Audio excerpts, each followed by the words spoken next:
नमस्कार, बहुत स्वागत है आपका टीवी 9 भारतवर्ष पे। मैं हूं आपके साथ विपिन चौबे। 5 बज चुके हैं और आज भारत की बड़ी खबरें और वायरल तस्वीरें सच की कसौटी पर परखी जाएंगी। वायरल से लेकर वेरीफाइड तक हर खबर का करेंगे हिसाब हम न्यूज काउंटर में। और न्यूज काउंटर में आज सबसे पहली खबर कौन सी?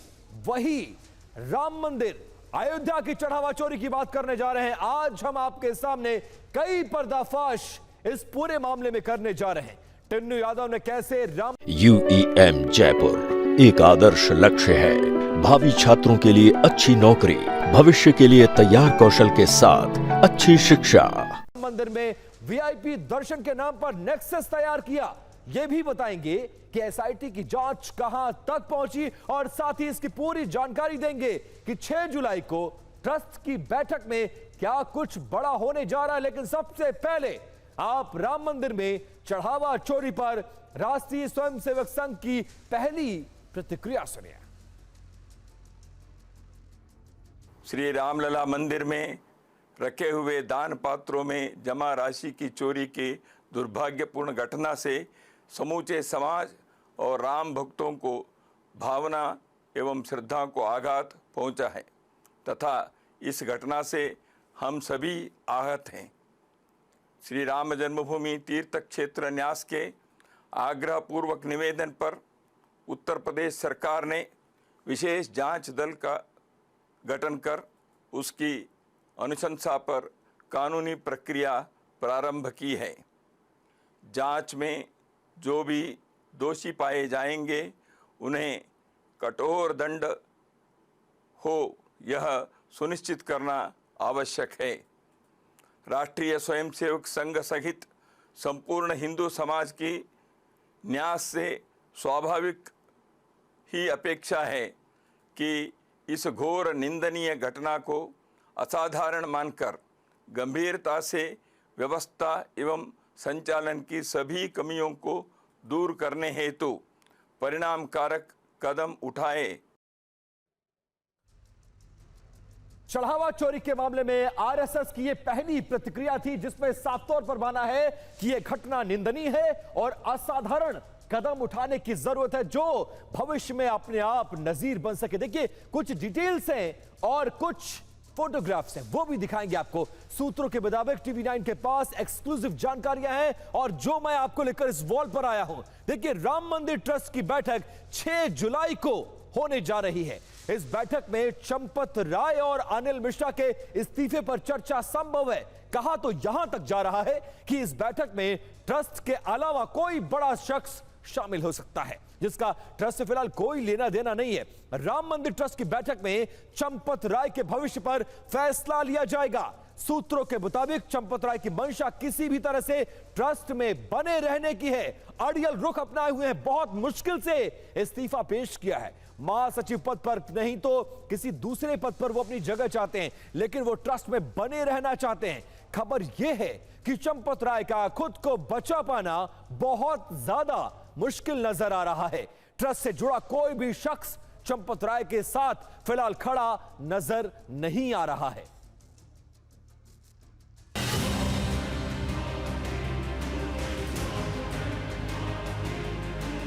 पैसा का गबन हुआ है, जबरदस्त गबन हुआ है।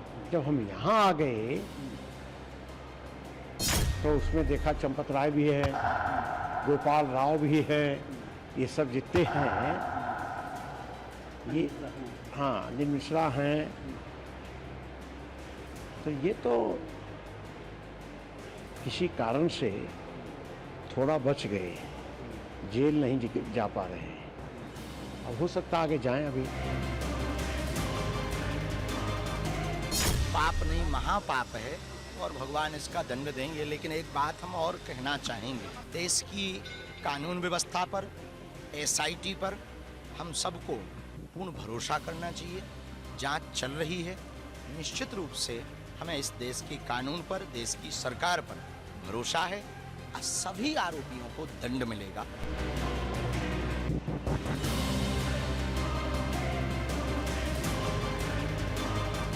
अब राम गलती किएंगे तो अपने बचेंगे थोड़ो।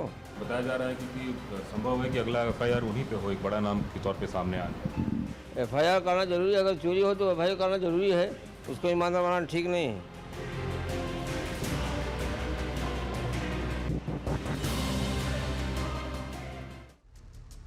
ये जो राम मंदिर में चढ़ावा चोरी हुआ है उसका मास्टरमाइंड टिन्नू यादव ही था। इसको लेकर रोजाना नए पर्दाफाश हो रहे हैं।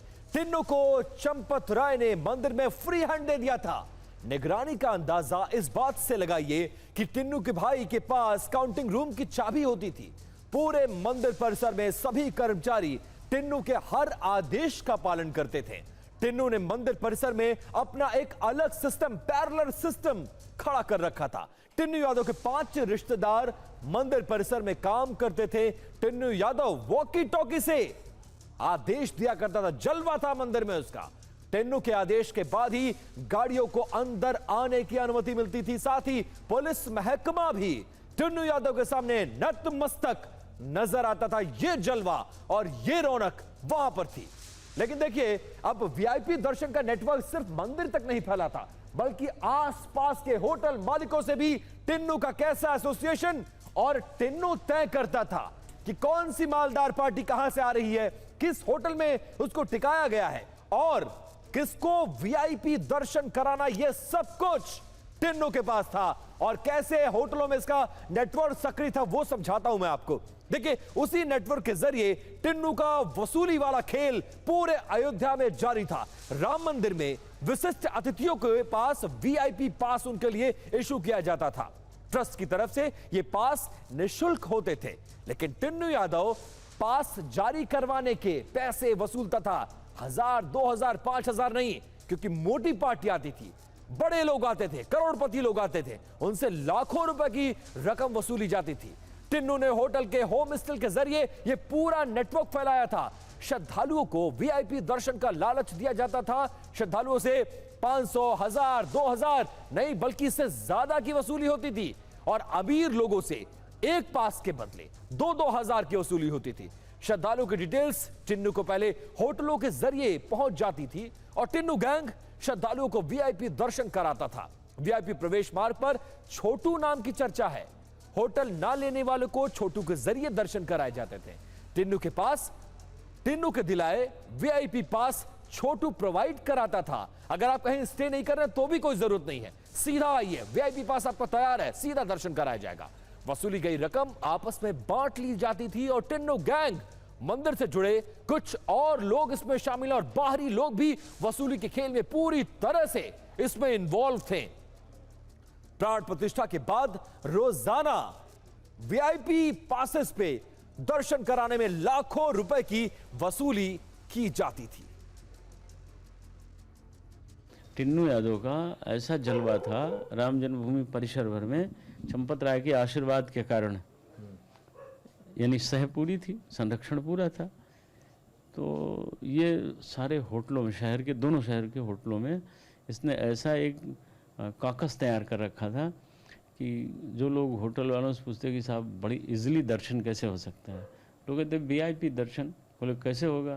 कहते तो मैं कह दूंगा 1000 रुपये पर हेड लगता है। तो वो इसको टिन्नू को फ़ोन करते थे, ये स्वयं पास बना देता था। मतलब वहाँ कौन किसकी ड्यूटी कहाँ होगी ये तय करता था। ये दोष किसका है? एक सिंपल से ड्राइवर को इतना सर चढ़ा लेना, कुछ अपनी गलतियों के कारण इतना मजबूर हो जाना। तो ये तो टिन्नू तो एक बड़ा शातिर आदमी था।